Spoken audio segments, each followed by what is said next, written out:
And once again, good afternoon, everyone. My name is Franklin. I'm one of the two co-founders of Northern California Spinal Cord Injury Foundation, also known as NordCal SCI. Welcome to tonight's presentation on how your hands and feet affect movement after a spinal cord injury, featuring Rachel Kahn.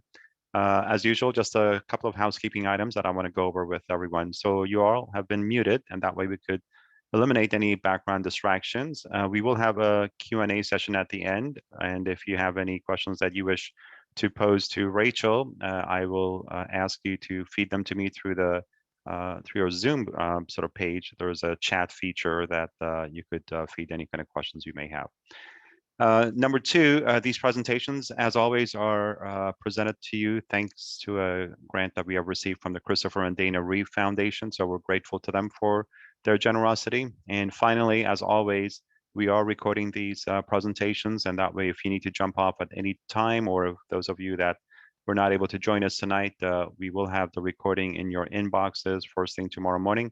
And that way you could take in everything that Rachel is about to share with us, which I'm really excited. She's going to be educating us about hands and feet. Boy, oh boy, do we need some of that education. Anyhow, so let's just get to it. Let me introduce Rachel, who's a nationally certified Pilates teacher, a certified strength and conditioning specialist, and a movement teacher, specializing in working with people with neurological deficits, especially spinal cord injuries. She's currently pursuing her license for massage therapy, and she has been doing these presentations for us for almost 9 months now. So, and I'm thrilled that she has agreed to continue doing them for us for the balance of the year too. So we have some exciting future projects that we're going to be bringing to you. And but for now, Rachel, take it away. All righty, cool. Thanks, Franklin, and hi, welcome everybody. Excuse me. Talking a lot today, so my voice is a little rusty. Yes, and then thank you to NorCal SCI and Christopher Reeve Foundation for continuing to sponsor these. As I've said before, I love teaching these workshops. Really jumping into the educational component is one of my passions, so love doing these. All right, let me share my screen here.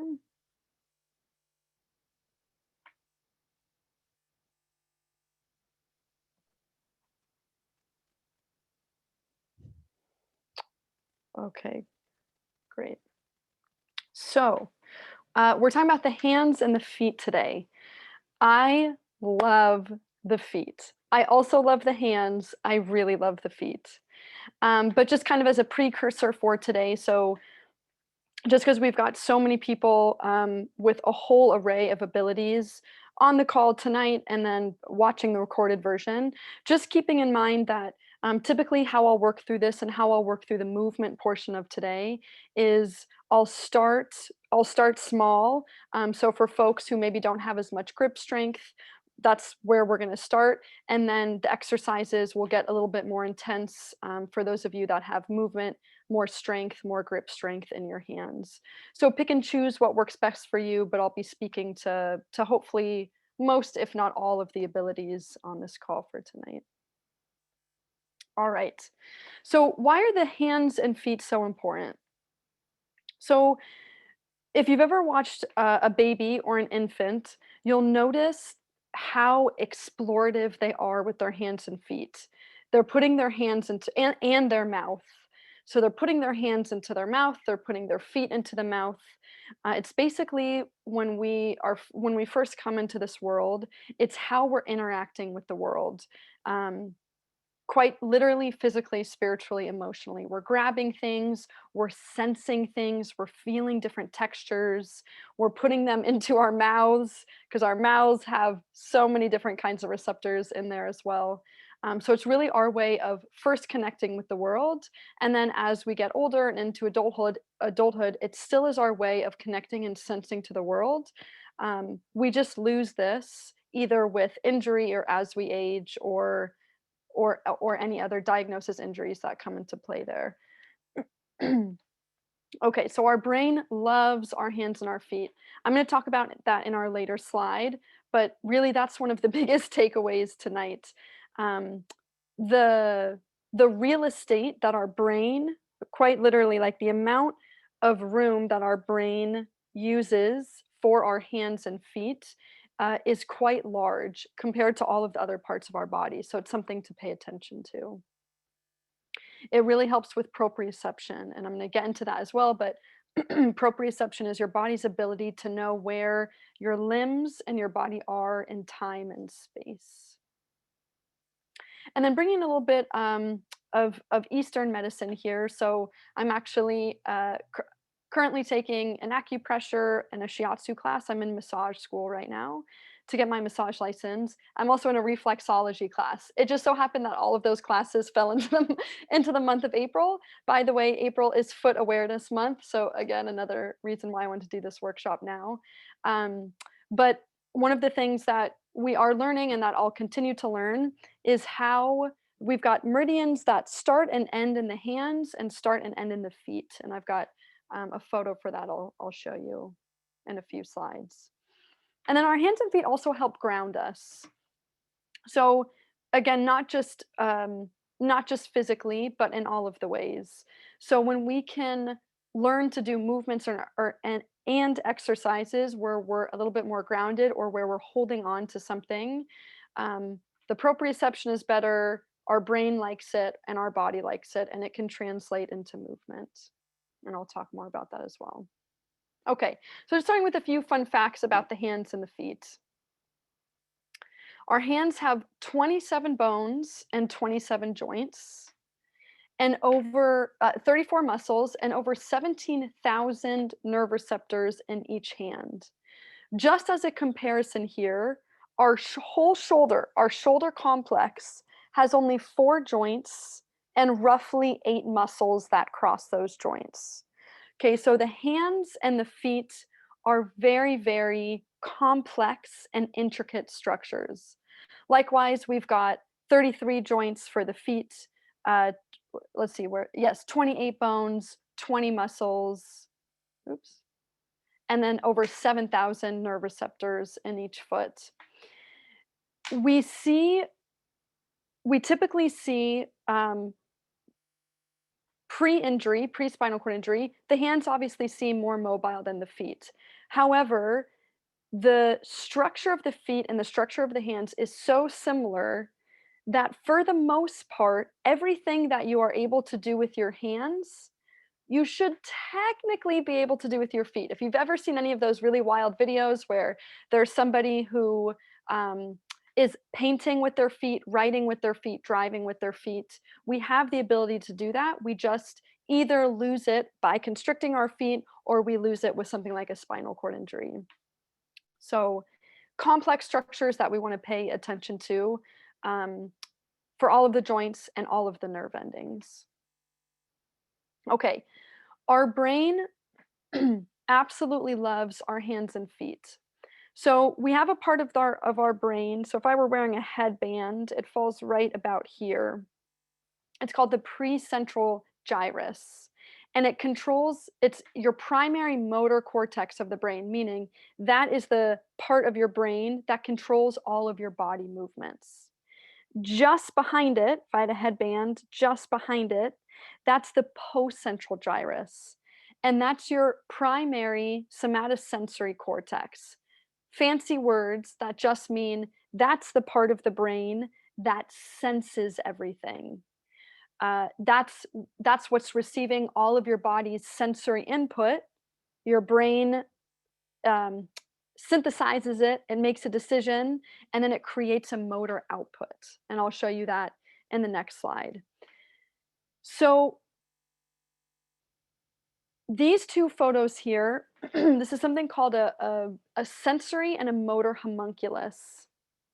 And all this is for your motor cortex and your sensory cortex, if we had to map it out as to how much real estate or room your brain is paying attention to certain areas of your body, this is what it would look like. So you've got that middle photo there is actually a female homunculus. They didn't start making the female homunculus until very recently. It was all male homunculuses, so this was very challenging to find, believe it or not. Nevertheless, the male and the female are quite similar with just some very small differences, but not super important for today.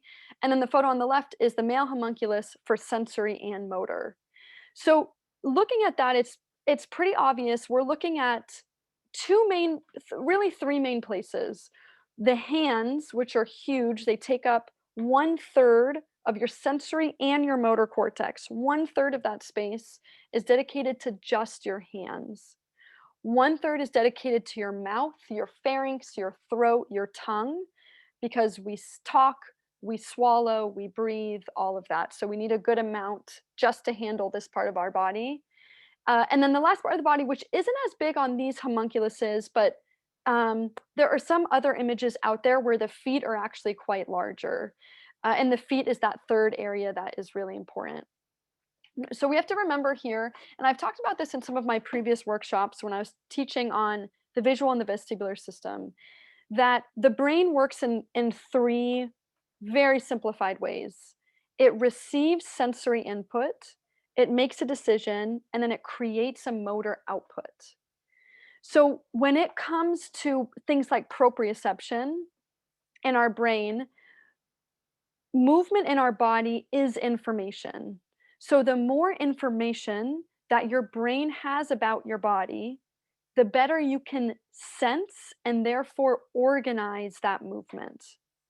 So we're basically just trying to bring in as much sensory input into the brain when it comes to the whole body, but specifically for tonight, when it comes to your hands and your feet, because the more information you're giving to your brain about your hands and feet, the happier it's going to be, the better decision it's going to be able to make, and therefore the stronger, smoother, more efficient motor output it's going to be able to create, meaning the better your movement is going to be. That being said, especially post spinal cord injury, for folks out there that are familiar with neuroplasticity. So, neuroplasticity is basically the brain's ability to change itself. So, we have neural pathways in the brain, and those can actually change and grow and reorganize themselves based on what we're doing, thinking, feeling, and our movement. All of those things. Thinking is included, by the way. So it's if you've heard of the saying, use it or lose it. So all of this being said about how the hands take up 1/3 of the brain, there definitely is a possibility for folks that uh, either have had hands and or feet affected by a spinal cord injury, that those areas of the brain are perhaps being used by something else. Maybe your shoulders have kicked into those parts of the brain. Maybe your neck has really kicked into those parts of the brain. So it is possible for the brain to reorganize and maybe take some of that real estate that was originally for your hands and feet and put them elsewhere. But that doesn't mean that we can't help reorganize the brain and stimulate those areas, use those areas, therefore taking up that space in the brain again, and then being able to move with it, move around it, or move that body part. So through neuroplasticity, it's possible that maybe less than 1/3 of this area of the brain is dedicated to the hands and feet, but that doesn't mean that we can't change it back or get close or get closer to that 1/3. Okay. So working on the hands and feet can also help big time with proprioception. So proprioception is our body's ability to sense itself, sense our limbs, sense our trunk, our body, where it is in time and space, and where it is in relation to other objects, where it is in relation to the floor, in relation to the cup of water that I'm going to pick up, in relation to when I'm pushing my chair and I'm rounding a corner. Okay, so it's our bodies and kind of the space around us and how we're interpreting all of that. Um, so, so proprioception includes a lot of proprioceptors. There's several different kinds. I won't really get into it, but just knowing that they're located in the muscles, the joints, and the skin. And those receptors are constantly sending information up to our brain that's interpreting and then sending the motor signals back down to either close the hand, to move the arm, to turn the neck, to do whatever voluntary movements that we're trying to achieve. Okay, so again, overall, better proprioception is going to equal better movement because when we can sense our environment more and send clear and sharper signals up to our brain, we can create a stronger motor output and more efficient and better movement there. Okay, and then I'm just going to touch on this, but again, for these 12 meridians, going back to Eastern medicine here, um, so chi, the belief is that chi is the word for energy, like life force and energy in our body. We have got 12 meridians through the body, and we've got 6 meridians that finish and start. So we've got 3 meridians that end in each hand, and then 3 meridians that start in the hand and travel back up the arm. Likewise, we have the same thing in our feet. 3 meridians that end in the foot under certain and around certain toes, and then 3 meridians that travel back up. So why is this important for us? Because when we can mobilize our hands and our feet, whether that's passive or active, or somebody else doing it for us, we can help create a better balance of chi, of energy, of the meridians. Okay, and we're going to do some of these bone rolling, fingertip pressing in the movement portion. But just to say that even if you don't have much strength in your hands, or if your hands are really tight and they're hard to open, or vice versa, then you can still make change and bring more balance to your body, to your hands, to your feet, to your whole full body, full meridian. Okay, so I talked a little bit about grounding your hands and feet. So what does that actually look like? And I'm going to explain this photo in just a second here. When I say get grounded or try to get grounded when you're doing these movements, I'm referring to something called a closed chain exercise. So we have closed chain exercises and open chain exercises. Open chain means, well, let me start with closed chain. Closed chain means that your hands or feet are against a stationary object. They're fixed to that object. That can be the ground, that can be a pull-up bar, that can be against a table or a table or a wall that you're leaning on. That can even be your seat if you're pushing yourself. If you're doing like tricep dips and you're pushing yourself out of your seat, that's also considered a closed chain exercise. Open chain exercise, on the other hand, is where your hands and feet aren't attached to a stationary thing. So an overhead press, for example, would be an open chain exercise. And anything where your limbs are moving and they're not attached to the floor, to a bar, to a box, to your chair, to a ground. It can be anything, chest press. Basically, the whole workshop I taught for the resistance band exercise, those are considered all open chain exercises. There's nothing wrong with them. It's just you're kind of getting 2 different goals out of each of them. They're both important. However, when it comes to, let me just click one more time through here. Yeah, when it comes to stimulating, moving all of the joints, stimulating all of the receptors in the joints, and making it more of a functional integrated movement, a closed chain exercise is better for that. So they've done studies like post orthopedic injury. They've done studies on balance and balance with like aging populations and whatnot. And what they find is that closed chain exercises generally helps people more than doing just open chain exercises. So having your feet on the ground, having your hands on the ground, having your hands on a bar, doing things where part of you is fixed, and all of those signals and all of the joints and the muscles and the skin are being sent up to the brain of this is stable and it's integrative and it's functional. This is something that your body would do on a day-to-day basis, for example. Okay, so how can you bring this into your movement? How can you bring a closed chain exercise into your movement, whether you're grounding your hands or your feet more? It can look like something as simple as this photo on the right here. So you've got this woman with her feet up against the wall, up against the wall. It doesn't even necessarily mean your feet have to be on the floor, just against a stationary object. So she can do a whole posture series here. She can do arm movements, she can do whatever she wants to do, but by having her feet up against the wall in that position, which is challenging her posture in other ways as opposed to being in a seated or in a wheelchair seated position, having her feet up against the wall is sending signals from her feet all the way up the chain to the brain. It's integrating that part of her body into the movement, whether she's moving that part of her body or not. So if you are doing exercises off of your bed and your feet are dangling, can you slide some stools or some boxes under your feet so that maybe in the morning, if you do like morning stretches seated on your bed, can you have your feet grounded out?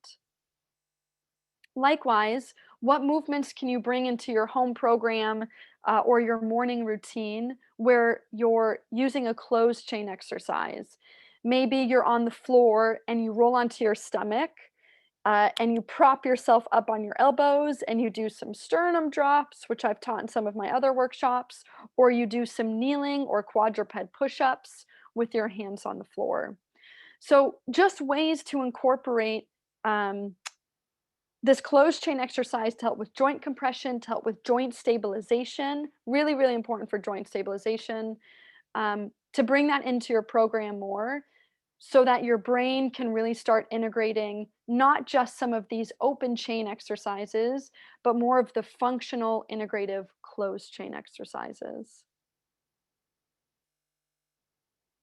Okay, so prepping your hands and feet, we've just got one more slide and then we're going to jump into the movement portion. So if you need to start adjusting yourself or if you need to grab a helper, now might be a good time, but I'm going to run through one more slide before we jump into that.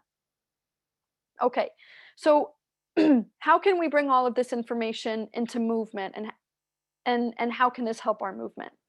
Okay, so one of the main ways we can just start in a simple and safe way to do this is to go barefoot more often. Again, only doing this if this is safe and accessible for you to do so. Making sure your toes don't get caught in the grate of your chair, making sure an ankle doesn't fall off, whatever it might be, are you able to safely take off the socks and shoes, let your feet breathe, get some different textures under your feet, which I'm going to show you some options in a second, and just start introducing your feet to different textures. Whether or not you have full sensation of your feet, this can be a really helpful practice. I've had clients where their sensation, in fact, most of my clients over time, their sensation changes. So where maybe before they couldn't feel the coldness of the steel of the bottom plate of their foot plate, they were over time with some of these techniques able to feel that a little bit more. Where maybe they couldn't sense rocks under their foot, they start to feel that a little bit more. Okay, so introducing all of this stuff, no matter how minimal or how advanced the sensations of your feet are, that includes folks who are hypersensitive on their feet. This is also really important to do because to desensitize those feet, we actually want to we want to keep introducing those hypersensitive feet to different textures. Okay, so wherever your foot and or your hand falls on that spectrum, this kind of texture and going barefoot can be helpful. Okay, vary your textures. So in that upper right hand corner, we have something called the Naboso mat. I love this mat so much. I love it so much. I put one in front of my kitchen sink. My partner wasn't a big fan of it, so we didn't end up keeping it.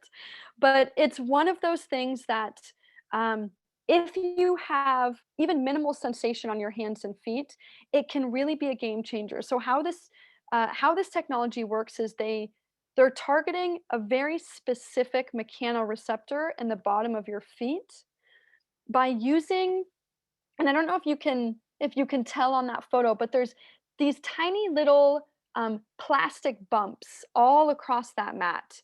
all within 1 millimeter of each other. It's kind of similar to Braille. In fact, they almost modeled it off of Braille because of the mechanoreceptors in the bottom of our foot can tell the difference between something called 2-point discrimination, meaning those mechanoreceptors that are all about 1 millimeter apart from each other.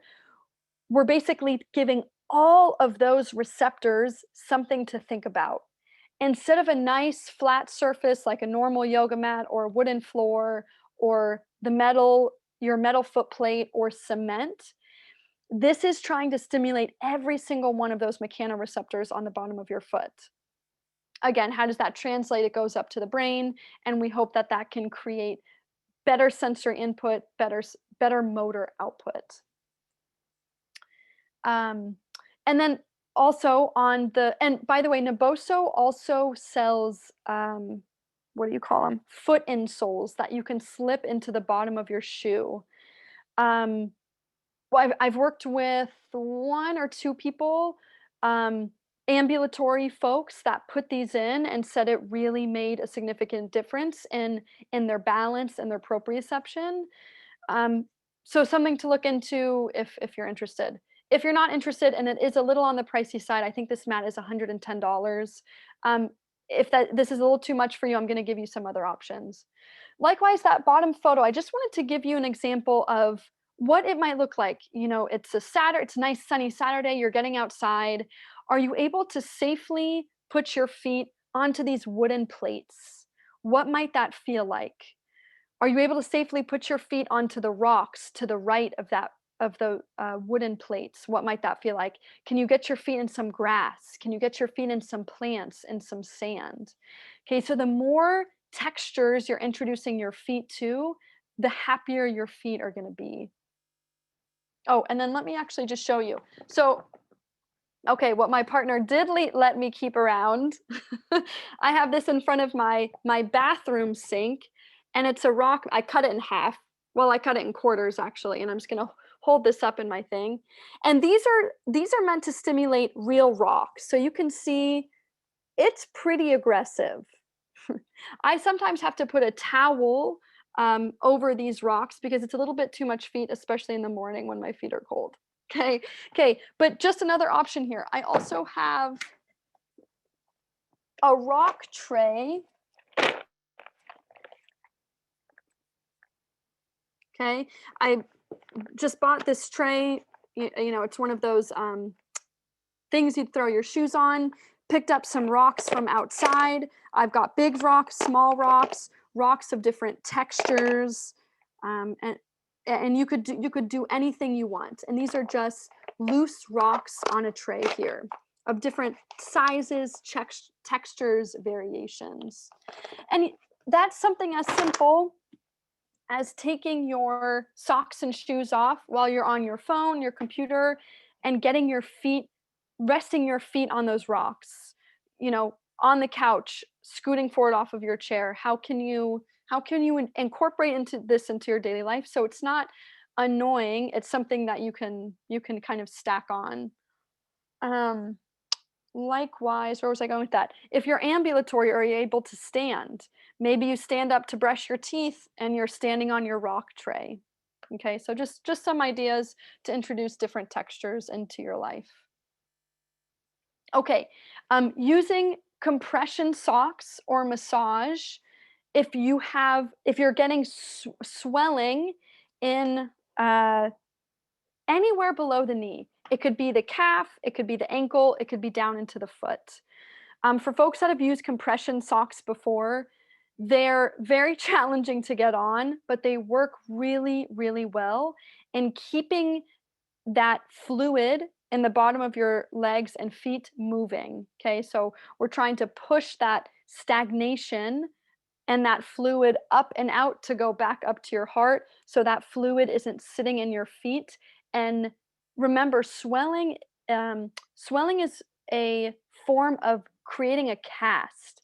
When a part of our body swells, it's trying to protect and stabilize that area.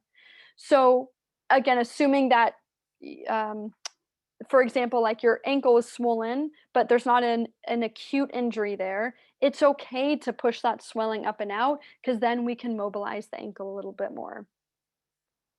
That being said, it's also important if you're experiencing injuries, more acute injuries, whether it's from typing or you twisted an ankle because it got caught under your wheelchair or something like that, um, it's always important to look up the chain. It's important to look up into your forearm. Do we need to actually be paying more attention to and massaging our forearm, or likewise our calf and our shin? Okay, ground your feet and your hands whenever you're able to. And I forgot to say another example of this is, I'm just going to use these.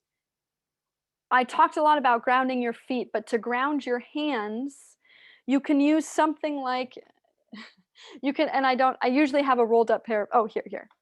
You can use something like a rolled up pair of socks if that's easier for you to hold.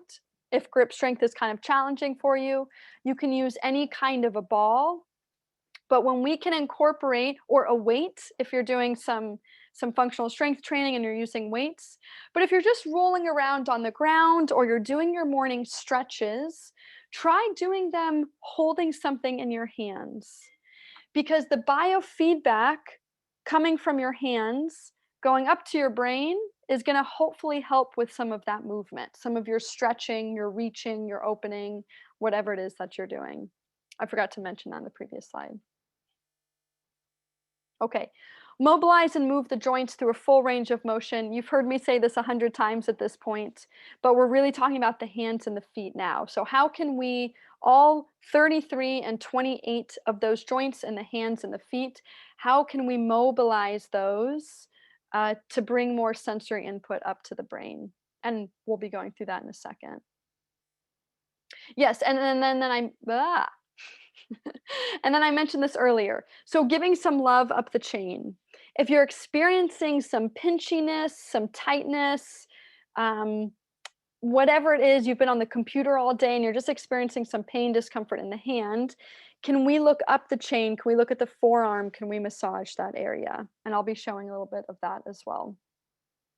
Okay, and then if able, when able, working the intrinsic muscles of your hands and feet, meaning the muscles that reside in the hand and reside in the foot.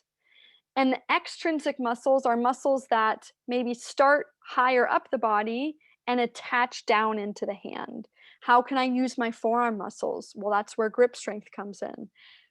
How can I use my calf and my shin muscles? If you're ambulatory and able to stand, you can do some calf raises or foot movement to work and stimulate those areas. Okay. Oops. Great. So we're going to jump into some hand mobilization and strengthening, and then some foot mobilization and strengthening. I'm going to be just kind of moving through these. Feel free to do them with me, and I'll keep my eye on folks whose cameras are on. But I'm going to go ahead, and if you need to snap a picture, you can snap a picture and kind of get into place here. I'm going to go ahead and stop sharing. Come back to you all. Okay, just give me one sec here. Okay, so we're going to start with the hand mobilization. Let me shrink my screen so I can see more of you. Okay, so before we do strengthening of the hands, we do mobilization and self-release of and stretching of the hands and the wrists. Okay, so I'm going to go through these. You've got the list. And we'll jump into this. Let me make sure I've got everything. Oh yeah, and I forgot to tell you what to get. If you have a small bouncy ball, no worries if you don't have that. You can grab a small rock if you have access to that. You can also grab like a jar of spices, like a cinnamon jar, and you can roll that in between your hands too. Yeah, that's good, Benjamin, that's great. He's holding like an AirPod thing. Yeah, and you can use that to press into your hands. Oh, and then one other thing, you can also use like a thick marker, like a Sharpie, to roll in between your hands too. And then you might want to grab a towel, and I think that's it. Like a rag, you can even grab a sock. Yeah, something like that. Okay, we'll jump right into this here. So just starting with the hand rub. Again, whether your hands are open or closed, so whether that means you're rubbing your knuckles together or you're rubbing your open hands together, just creating some heat, some friction, rubbing the backs of your hand, so rubbing your knuckles, rubbing your wrists, and just starting to bring your awareness to this area. Okay, what do your hands feel like today? Maybe pretend like you're washing your hands with soap. Okay, awesome. You're going to grab your ball or marker or rock or whatever it is that you have. Okay, and I'm going to squish it in between my hands. And I'm just starting on the thumb. And what I'm trying to do is I'm going to try to create a vacuum. So I'm going to be rolling the ball all across the palm of my hand as if I were vacuuming my hand with that ball. Yeah. And you're just noticing what parts of my hands are sore, what parts of my hands are tender. For those of you where this is challenging, you also have the option where maybe it's hard to hold the ball in between your two hands. You can also set that ball on a table, set your hand on the ball, and just kind of press. Roll the ball, press. Roll the ball, press. Okay? So you don't have to necessarily be able to do this with both hands. This is just the quicker way to do it. Making sure you're getting out through your pinky. You can even roll all the way up through your fingers a little bit, but we're going to get the fingers more in a second. Okay, good. We'll place that ball down and just kind of noticing, how are your hands feeling right now? Okay, maybe a little bit more awake, a little bit more alive. We're going to find a finger twist and tip press. Okay, so what this is we're basically rolling the bones out. So for folks that are able to grip your fingers, don't worry, I'm going to give you an alternative.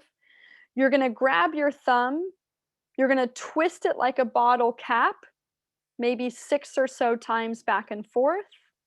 And then you're going to grab the very tip of your thumb and squeeze along the whole tip of the thumb, the fingernail, and the pad of the finger. And then you're going to move on to the next one, twisting the bones. You can do it at all of the joints if you want. Coming out to the tip of the finger, pressing the fingernail and the pad. Okay, I want you to keep going, working your way across all 10 fingers. I'm going to give you an alternative. So for folks where grip strength is challenging here, you can do using your knuckles, and you can rub the bones. Okay, so rubbing the palm side, the knuckle side. You can even try gripping the one of your fingers between two knuckles and finding a twist like this. And then to do your fingertip press, again, imagine this is a table. I can, if you're able to outstretch the fingers, you can find that same using your opposite pressing of the knuckles down against the fingertips. If that is challenging, you can keep your hand in more of a closed fist position, and you can use your other knuckle to press into your fingernails and into the tips of your fingers. Okay, so you've got multiple options there. The point is, as long as you're getting pressure anywhere along the finger, you're doing fine. Okay. Coming into, yeah, and actually, I want to preface this with just a couple things. Whenever we're doing hand and footwork, whenever we're doing any kind of body work, it's important to be mindful and dropped in.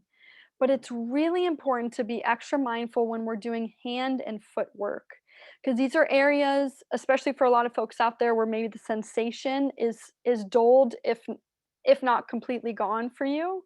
So really trying to be mindful of what might this feel like? What might me pressing my fingertip feel like? What might me rolling a ball in between my hands feel like? Okay. Okay, coming to wrist flexion and extension.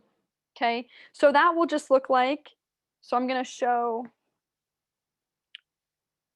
yeah, for folks that are able to open your hands, make sure, yeah, with fingers, you're going to give me the stop sign signal, and then you're going to make a fist and point the fist down. Give me the stop sign signal, trying to pull those hands back as far towards me as I can, make a fist and point down. Okay. For folks that are trying to utilize your Tenodesis grip, you're actually going to do the opposite. You're going to, well, actually, it's not the opposite, but you're gonna let your fingers move with your hands, okay? So pulling from the wrists, pointing down from the wrists, and letting the fingers go. Pulling up from the wrists, letting the fingers curl there, pointing the wrist down, letting the fingers open, okay? If that's something you're working on, I want you to stay with that. If you have full grip strength, I want you to do the stop sign to the closed fist down, okay? So it just depends on, are you trying to use that tightness in your hands for your Tenodesis grip, or do you have that grip strength and we're trying to open the wrists and the forearms up? Okay, as I progress through these exercises, they're going to be a little bit more catered towards folks with full grip strength here, so bear with me. Diamond thumb stretch. So you're going to make a diamond with your hands, yeah, and I'm just very gently trying to close that diamond. Open and close. Open and close.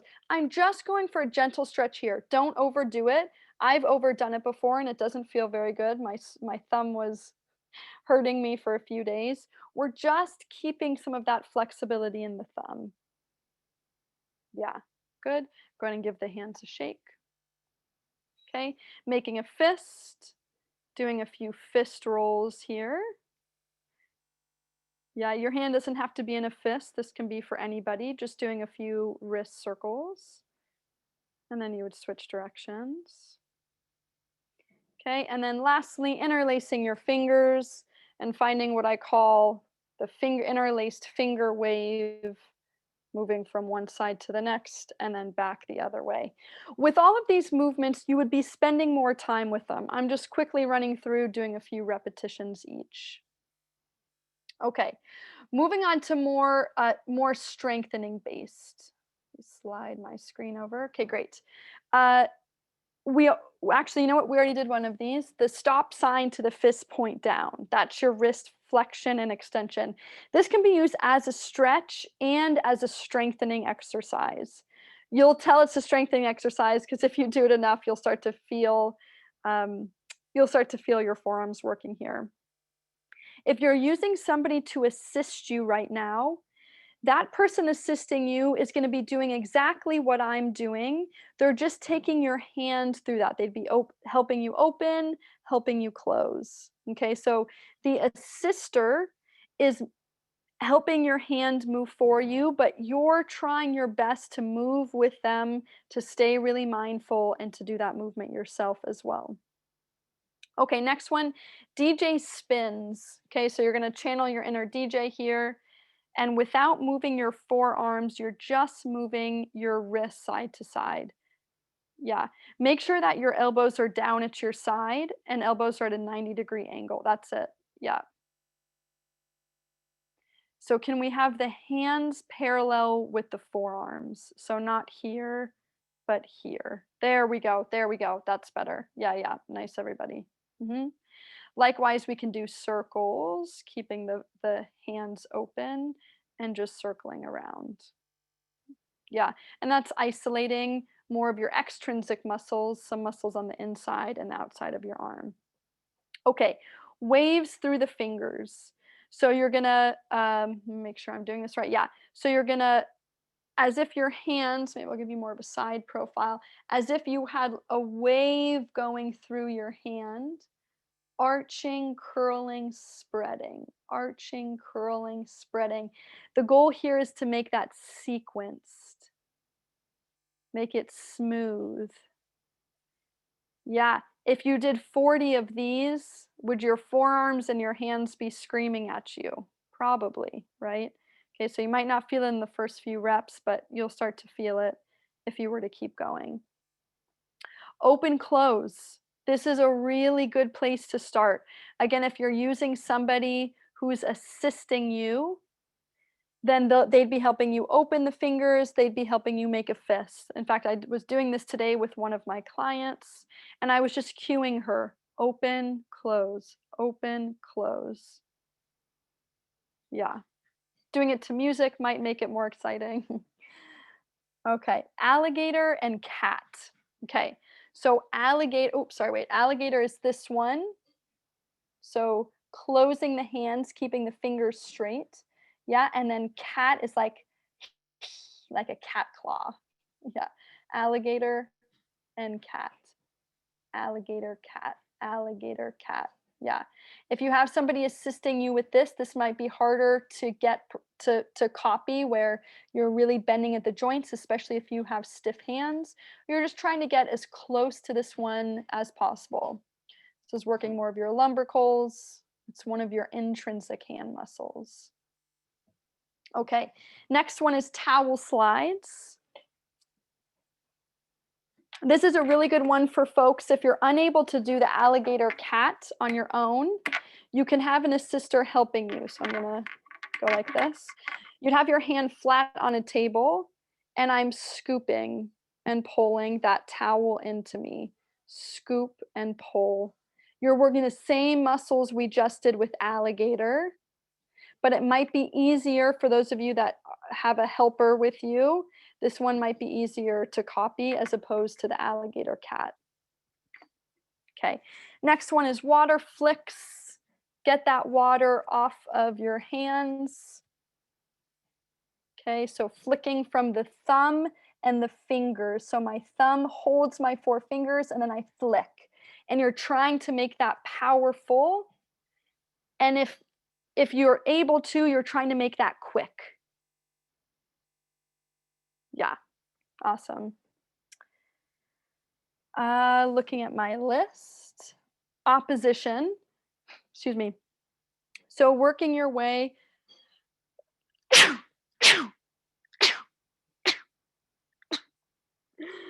Excuse me, it's allergy season.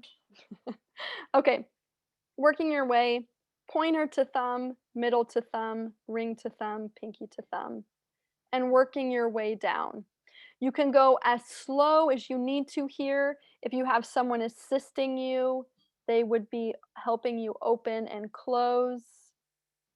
Sometimes tickling the muscles that you're working, like the pointer or the pinky, can help if you're trying to find that opposition.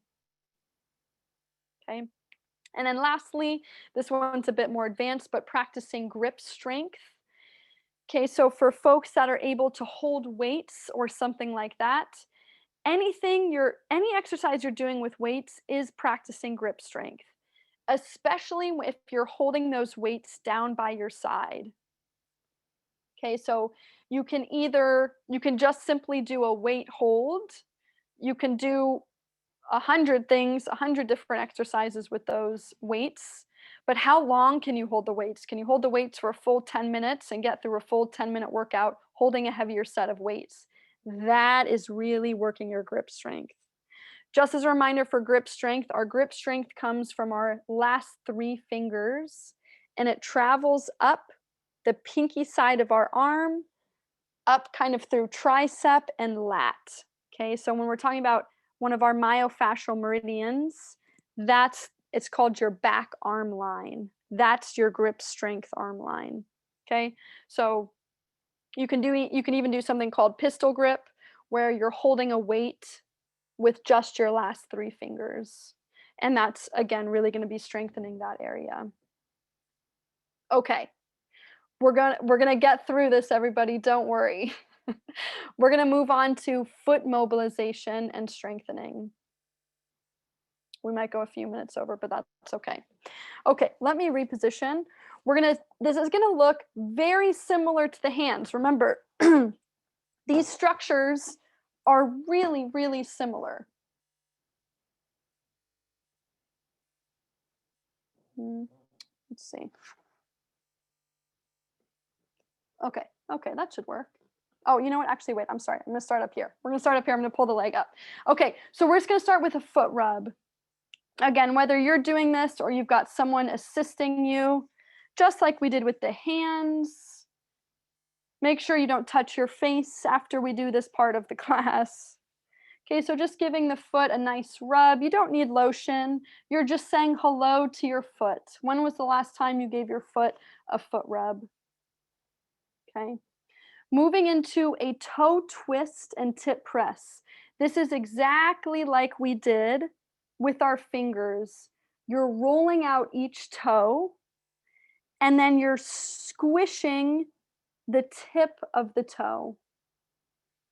Rolling the bones, maybe 4 or 5 times of each toe, and then squishing and pressing the tip of the toe.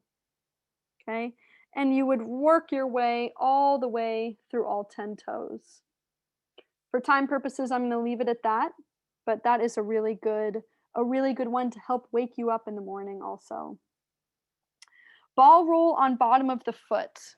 Okay, so you can either do this from this position where you've got that foot on your lap, and I'm finding that same vacuum. I'm trying to get every inch of my foot. By the way, I'm holding a spiky orange ball. These things are maybe like $4 off of Amazon. Could probably get them at Target too. It's just introducing a new texture into your body, so I'm a big fan. Or if you'd like, you can also stand if you're able to. Oops. And roll the ball on the bottom of the foot. Okay. Toe weaving. This is one of my I have a love-hate relationship with toe weaving. Okay, so again, foot is up. You're going to take your fingers and weave them through each of your toes. Okay. You can also buy toe spacers. Those are really nice to wear during the day or at night. But in the meantime, doing this toe weaving, and notice I'm kind of finding a wave-like motion with my hand. Maybe pulling the toes forward and back. Towel wringing, and you would do that with both feet, of course. Towel wringing, I'm as if I were taking a towel and I were wringing out that towel, I'm wringing out my foot. This is really healthy for our midfoot and our forefoot. Those two areas are meant to articulate around each other. Okay, so this is also a really, really nice one. Ankle circles, again, you can do this standing and balanced, or you can assist your ankle, but taking that ankle and that foot through a full circle, a full range of motion, and just noticing, where is it tender? Where is it stiff? How does my left side feel compared to my right side? Okay, likewise, coming into an ankle point and ankle flex. Okay, if I'm able to do this on my own, then you can do this on your own. And I'm just holding it up to the camera, but you could be resting that foot on the floor, point and flex, or you're taking that ankle through that movement. I'm gonna move this just so you can really see my foot here. Okay. And then lastly is a calf stretch. So putting that foot out in front of you, let's say you're lying on your bed, putting a strap over the bottom of your foot and pulling the toes or the ball of the foot towards you. If you're able to stand, then you could do it off of, here's my yoga block. You could do it off of a step or a ledge where you let your heel hang off and you get a nice stretch through the back of the calf there. Okay, home stretch, everyone. So strengthening for the foot. Again, these can be movements that you have somebody assisting you, helping you with, But primarily, this is something where if you have a little bit of wiggle in your foot, or if you're ambulatory, or if you're able to, you're going to try to do as much of this as possible.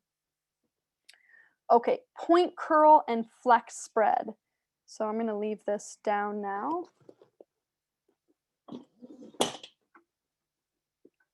Lower my height here. Okay, so flex, curl, point, spread. Actually, wait, I'm sorry. Hang on, everybody. Let me make this a little bit.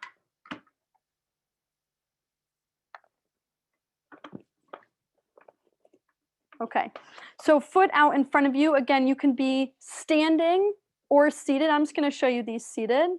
So point and curl, flex and spread the toes. Point, curl the toes, flex, spread. Point, curl, flex, spread. And if you've got somebody helping you, then that's awesome, and they're just taking you through this movement. Maybe you're only focusing on the pointing and curling to get a really nice stretch over the top of the foot. Okay, really important that we stretch both the front and the back of the foot. Ball of foot on ball, scooping down and spreading up. Okay, so what that means, what that looks like is I'm going to scoop my toes down. I'm doing this with my toes. I'm not doing this, I'm doing this. It's a scoop, not a curl. Okay, so hopefully you can see that difference. I scoop down. This is really, really important for the muscles of the arch of the foot. And then I lift and spread. Scoop down, lift and spread. This is great to help mobilize some of the joints across the top of your foot. Okay. Moving to, let me face you now, big toe lifting and setting it down. So these are called big toe lifts, where I'm just moving that big toe. And again, this is something that you can help yourself or your helper can help you with. And then lifting the four toes and setting them down while the big toe stays down. Okay, I have piano toes on here. That's where you're trying to put pinky, fourth, third, second, big toe down. That is a really hard one, but it requires a lot of control of each of the individual muscles going to your toes. Towel slides, really similar to hand slides. Scoop and pull, scoop and pull, scoop and pull. Remember, not curl, but scoop. So we work the arch of your foot. Okay, sorry, I know I'm rushing through these. Want to get through these all for all of you. Foot waves, just like we did with the hand. So curl, lift, spread. Let me straighten my leg out. Curl, lift, spread. Point, curl, lift, spread. A little bit more complicated than just flex and spread and point and curl, because you're having to make it sequential. My foot is getting tired, so I might not be doing a good job. Okay, and lastly, for folks that are ambulatory or are able to stand, you're going to be doing just a single leg balance itself works the muscles on the inside of the foot. You don't even need to do anything fancy. That's good enough to work some of those muscles. If you wanted to add a hip press, where you're letting the hip drop, and if you need to hold on to a walker, that's fine, then that is also going to be really helpful for your hip muscles and the muscles on the inside of the foot. Remember, your outside hip muscles and your foot work together. And then lastly, walking on as many different surfaces as you can. Vary your textures. Rest your feet on something new, and it's going to help out your feet. Okay.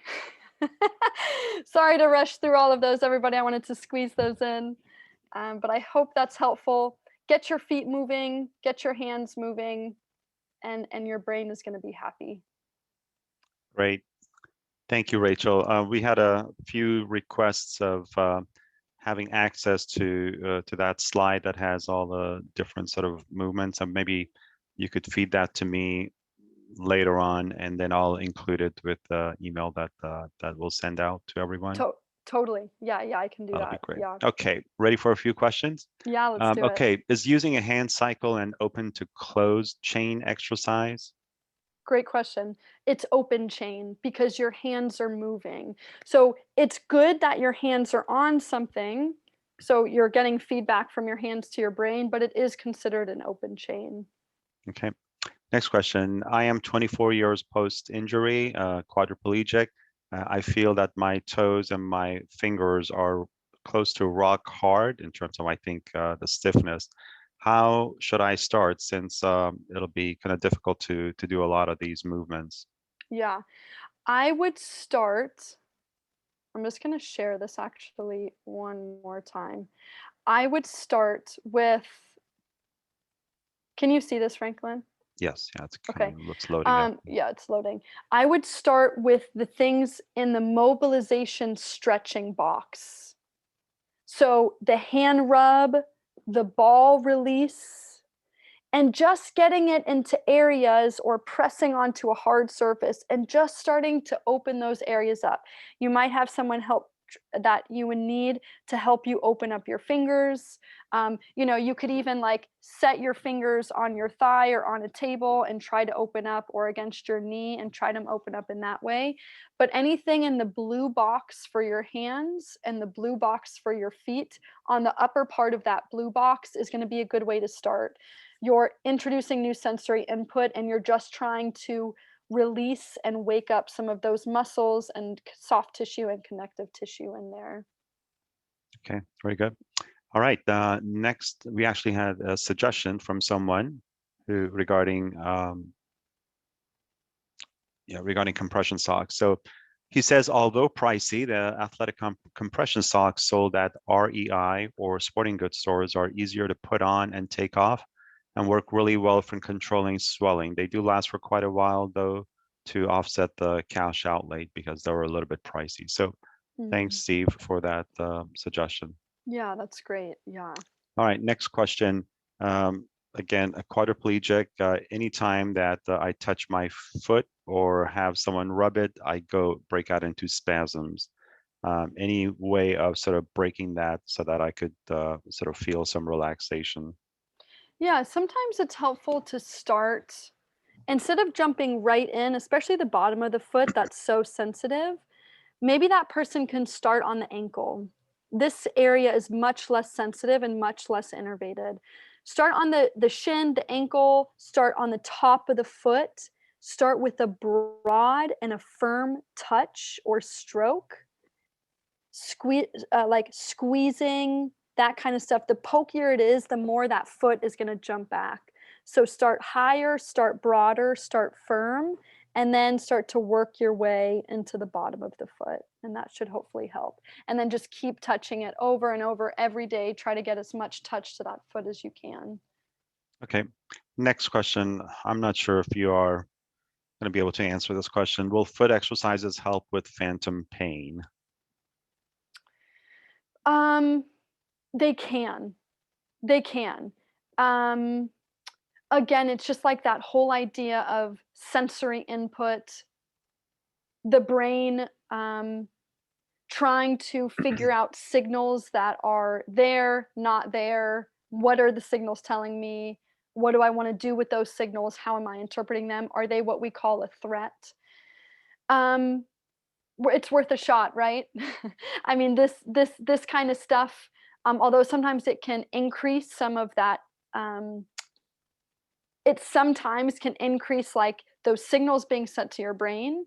Um, Over time, if you do it enough, it can also help calm the nervous system. And yeah, I mean, I can't speak to that directly, but I would say it's worth a try, right? Yeah. Okay. Yeah. Next question. Can you review the swoop versus not curling on the foot again? Yeah.